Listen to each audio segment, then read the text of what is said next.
Welcome back, and I hope that lunch went well for all of you and perhaps whetted the appetite for at least one of the topics for our third session, because we'll be looking at the potential for the agri-food industry and indeed for rural development shortly, as well as how we can capitalise on growing tourism and on Galway's well-earned reputation as a culture capital, although we'll see if perhaps we're resting a little on our laurels on some of that. We have, of course, as we heard in our last session, Galway Bay on our doorstep, famed in song and story. We have the beauty of Connemara, we have the Aran Islands to the west, and the reputation of being Ireland's festival capital to boot. But really, I suppose a lot of this is, are we capitalising on these natural and developed attributes as we could? Well, we'll soon see on that. And while the agri-food industry and rural development might seem a slightly strange fit with all of that, imagine if we were self-sufficient for food and exporting high-quality output with that same Galway brand that is instantly recognisable when it comes to culture and to tourism. So first of all, let me introduce you to our panel for our third session, and this is in the order that they will be speaking to you. Fiona Monaghan, who's in the middle, is the Head of Operations for Fáilte Ireland Western Region and a native of Galway City who returned home from the US in 2007 to take up this position. She previously worked as Trade Promotions Manager with what was then Board Fáilte in New York before they merged with the Northern Ireland Tourist Board to form Tourism Ireland, where she had a number of roles, including that of Manager of Strategic Planning and Advertising before coming home 3 years ago. You ask what advertising used to be. We used to have it in newspapers at one stage. But anyway, Mairead Ní Cronin is a theatre artist based in Galway. She's co-director of Moonfish Theatre and has recently been selected by the Arts Council as Theatre Artist in Residence at the Nuns Island Theatre. She also holds a BA in Politics and a Master's in International Politics and Human Rights from the University of Glasgow. And Michael Cuddy is Professor Emeritus of Economics at NUI Galway. He was Head of the Economics Department at NUIG for 25 years. His areas of research include regional and rural development, agricultural policy and the economics of transition economies. He's an international consultant in development economics, primarily through GDSI, a Galway consulting company of which he is a director. But first, on tourism and its growth potential, Fiona Monaghan.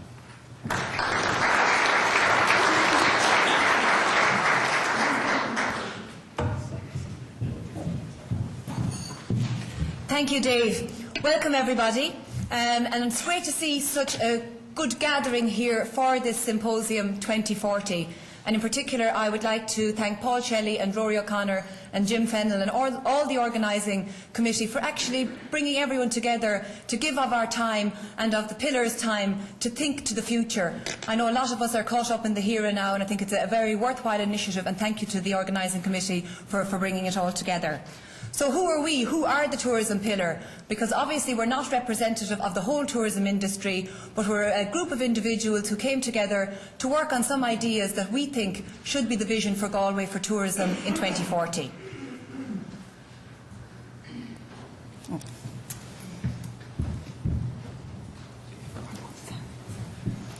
Well, I can go through that part. The group that started to meet last February consists of a number of people who have been involved in tourism for the last 30 years and hopefully will be for the next 30 years. We have John Ryan from the Ardalawn Hotel, who's here with us this afternoon. We have Mary Bennett from the Treasure Chest, who's another member of our group. We have Brian Burke from Glenlow Abbey Hotel. John Crumlish from Galway Arts Festival, which has survived the 30-year mark as well. And in case I'm leaving anybody out, Paul Gill, Managing Director of the Clare Galway Hotel and also the current Chairman of the Irish Hotels Federation for the Galway branch. So as we said, it's a number of views. We had many arguments, debates about what should tourism be, where should tourism be. And to be quite honest, 2040 for most people in the tourism industry currently is 2040 this evening, not the year 2040, given the challenging times that we're operating in. But just to set the scene in terms of where we'll be from a population point of view, we're now looking outside Ireland, outside Galway. We've heard that the population of Galway could be anywhere from 200,000 to 400,000. We're more concerned with world populations and where people will come from for tourism in 2040. And the biggest thing that is emerging is that we are an ageing population. The world's population is getting older, and by 2045 there will be more old people than there will be young people in the world for the first time ever. Currently, there are approximately 4 working people to every retired person worldwide. By 2020, that will be down to 2 to 1, and by 2040, they haven't even estimated where we'll be. But definitely, we're becoming an ageing population, more so in the developed worlds of the US and Europe, and we will be looking to places like Asia predominantly for our business. Other demographics that came up this morning, there will be a trend towards urbanisation. More and more people will be living in urban centres. People will be more affluent and more educated, and as a result will have more disposable income, but they will be time poor and getting time poorer. So the decisions they make in relation to choosing holidays and travel destinations, they're sophisticated consumers, they will be looking for unique and authentic experiences, and if they're going to invest 10 days of their annual leave or their limited precious time, they want to make sure that they're going to have a discerning and a memorable experience. So where will they come from? Currently, most of the overseas visitors to Ireland and the west of Ireland come from 4 main markets. The UK is our largest market, North America, France and Germany. But by 2040, we're more likely to be looking further afield to Asia, and India and China are 2 growth markets. They will account for 40% of the world's population by 2040 and will be key drivers of international tourism. By 2020, Chinese people will take 100 million outbound trips per year, and 10 million of those will be to Europe. And one of the big issues that we have to work on between now and 2040, or between now and 2015, if we're ever to have a 2040, is in relation to the whole area of visas for nationals from these countries to make it accessible for them to come here. There is a Schengen visa for Chinese nationals that allows them to come to 25 mainland European countries, which costs €60. There's another €100 on top of that if they want to come to the UK, and a further €60 for a single entry visa to Ireland. So that it's an issue that has been raised by the tourism authorities with the Department of Justice, but it's currently one of the areas that we need to resolve in order to be in a position to attract these visitors.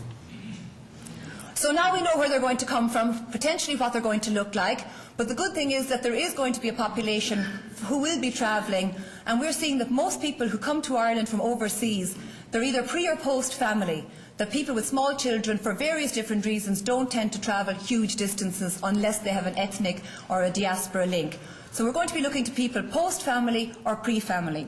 And our vision, and that's the group in question for Galway, is to be a top 10 travel destination worldwide, one of the top 10 destinations in the world for travel. And I suppose we talked about the city and the county this morning. In tourism terms, we say the only place for the County Jersey is in Croke Park. That visitors come to places for experiences. They're not coming because they want to come to Galway. They're coming because they want to experience our culture. They want to come to engage in maritime activity. They want to come to see the scenery in Connemara. If that's in Galway, County Galway or our region, well then that's why they're coming. So we need to make sure that our product is world class, that it's well communicated and that we deliver on those experiences when they get here. So for the purpose of today's symposium, we're going to look at 4 areas where we feel we need to work and where investment needs to take place to achieve our target. And the first one is to position Galway as a renowned cultural tourism destination. We have a wealth of heritage and culture on our backyard. If you look at why people come to Ireland, the top 3 reasons overseas visitors come is to see the magnificent scenery, to engage with and meet the warm, friendly Irish people, and 3, to be immersed in our culture. All of those things we have in spades here in Galway and in the west of Ireland. What we do need to do is work to make sure that we can interpret it for visitors, we can make it accessible to them in a sustainable fashion. If you look in terms of our language, the fact that Galway is being promoted as a bilingual city and we're looking to maximise our heritage and our language, that is unique to Galway and unique to the Western Seaboard. You can't get it in France, Germany or the UK. Our traditional music, our traditional dance, again, very much unique to this part of the world. One of the images there is of Canucksoon, just outside of Spiddle. Charlie and Derval Troy are heading to New York at the weekend to accept a very prestigious Global Vision Award for Cultural Immersion and Preservation from Travel and Leisure magazine. So there are people out there who recognise this importance, but we do have a job to do to promote it. The Aran Islands, potential for Dúnaingeas to be one of a UNESCO World Heritage Site, and the Burn for that matter. Just by virtue of the fact that we're in Galway, the Burn is one of the main reasons why people end up here. So again, we have to look beyond city and county boundaries from a tourism perspective. Then we have our modern culture, our theatre, our street performance, our festivals. I mean, people will come to Galway because they want to see Druid perform in their home space. They want to engage with our street theatre and just to experience the vibrancy that is Galway. So we need to combine the two. One of the areas we looked at was regeneration of certain areas in the city, and we felt that the whole Wood Quay area, where the town hall is currently located, the courthouse, we're led to believe, will no longer or will not be the seat of the courthouse in time to come, and we need to acquire these buildings and to preserve them, open them up to the public. We're badly in need of a gallery and exhibition spaces, and to maybe look at this particular area, and in conjunction with maybe the fisheries field and linking them all together and having a cultural quarter down along the Wood Quay area in a pedestrianised way. And something that came up this morning is in relation to a performance arts space. I'm delighted to hear that Brian is going to have the conference centre down in the new Dockland developments. So we have, as a group, have looked at the whole area of performing arts, a multifunctional performance arts space, such as the Sydney Opera Houses, the Lincoln Centres in New York. Again, people are going to the Travellers' Friend in Castlebar, they're bypassing Galway, they're going down to the UL in Limerick and down to Killarney. Not to have a conference centre that can be converted for cultural events, but to have a cultural performance space that can actually be used, if necessary, for conferences if we don't actually have one, but also to use the facilities that we have at the university in terms of delivering the business requirement. And again, just looking at the Lincoln Centre, the Sydney Opera House, the capacity for these types of buildings is in the region of 3,000 to 5,000, and that they can be split up for operatic performances, theatre, dance and music. Galway Arts Festival could be raised to the next level if we had a suite of venues that were able to host internationally acclaimed acts. And that's another area that we feel as part of the whole culture is building on our festivals and events. Galway Arts Festival, I think, is about 32 years old now. So in 1980, the Arts Festival started off as poetry readings and a couple of performances in the Quay Street area. Little did they think they'd be where they are today. Hopefully they had the vision to think, so maybe we need to invest in these festivals. The Oyster Festival has survived 56 years, the Races is close to 100 years, but we have other events like Cuairt, like the Film Fleadh, even the Galway Aboo Festival last weekend. Hopefully in 30 years' time, these festivals will be going from strength to strength and will be icons in their own right. People will be coming to Galway specifically to engage with these festivals and to participate in them. But a lot of investment needs to go in from all sectors in order to put them on the world stage, to be in a position to attract international acts and world acclaimed acts. And where better than to see them in the intimacy of Galway. The next area that we wanted to look at and address was Galway as a European centre for marine leisure, and I know Brian and the previous session talked a lot about the infrastructure required to do that and marine leisure, and we want to expand that beyond some of the areas that were already mentioned this morning. We'll have the cruise liners coming in.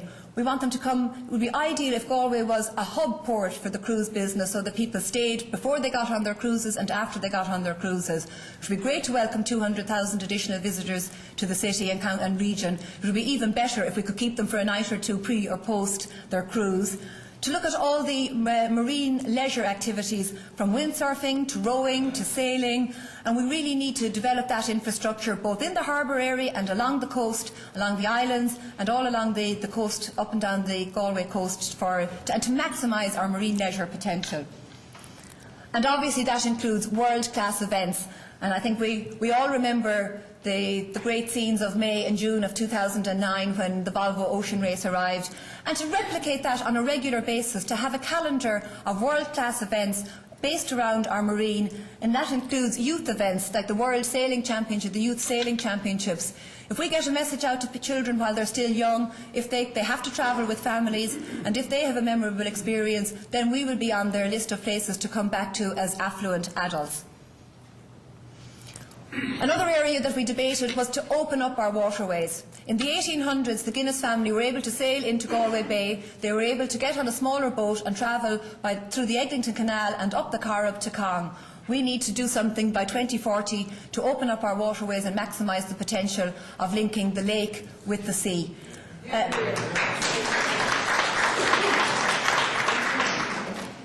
Just going back to last year again and to Volvo, a lot of the pleasure craft that came to Galway during the event came from the Shannon and not from other coastal areas. They had to come down to Limerick and to come out. Now obviously they won't be able to come directly, but we definitely need to maximise the potential from a marine leisure, from an angling and a whole lot of other activity that is very sustainable, that will sustain small rural communities on the banks of the lake into the future. This is a new niche area that we discussed and debated, and it was to look at the potential for Galway as a centre of excellence for medical tourism. And by medical tourism, we're not talking about cosmetic tourism or dental tourism, but for centuries people travelled internationally for medical reasons. In the Middle East, the spas in the UK, for people with arthritic problems. So there's no reason, given that Galway has a huge research investment, we have a smart economy, we have 2 third-level institutions. Boston Scientific produce 90% of the world's heart stents. There's an increase in private medical facilities, and maybe to look to position this as a niche for Galway into the future. We could have cruise liners coming in, bringing this ageing population who want to engage in cultural experiences, and maybe to have some elective procedures such as hip replacements, knee replacements or cardiovascular surgery. So again, 30 years is a long time, it's also a very short time. Maybe it's something. In 2007, 750,000 Americans left the United States for medical tourism reasons. And again, some were cosmetic, but a lot weren't. We're an English-speaking nation, we're very accessible, so it's an area that we thought should be worthy of more discussion and development. But in order to make all of this happen, we really need to position Galway, city, county, region as a destination of excellence. Excellence in terms of the quality of the product, excellence in terms of the product, excellence in terms of access and connectivity in getting here. And this has to start through an education and an ambassador programme. We need to start with our young people.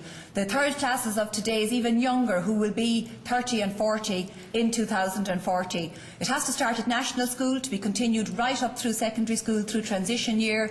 We need people to recognise the importance of tourism and hospitality to the economy. We need every man, woman and child in the area to be ambassadors for Galway, to be proud of where they live, proud of where they work and be welcoming to visitors. For years, one of the key reasons why people come here is the warm, friendly feeling and experience they get. We have neglected that in the height of the Celtic Tiger and in recent years, and we need to get back to that. We have some SHINE programmes. We need to be the European Foundation for Quality Management, so that everybody who interacts with the visitor knows what Galway is all about, knows what's on, and is welcoming and friendly, and to have this ask me attitude. And I think if we can deliver on those, then we will certainly be in a very strong position in 2040 to continue to welcome visitors. And we're not waiting until 2040. A lot of this work is going to start in the next year, 2 years, 5 years. In fact, in 2011, as an industry, we're going to work at starting with the hospitality sector, rolling out customer care programmes, so that anybody in a frontline position who comes in contact with a visitor to our city or our county will feel that they have been enriched as a result of that experience. So again, as I said, these are just some of the views. There were many others that were debated, all our outdoor activities and things as well, but we decided to bring these 4 to get to the symposium here today for discussion. So thank you very much for your attention, and I look forward to discussion.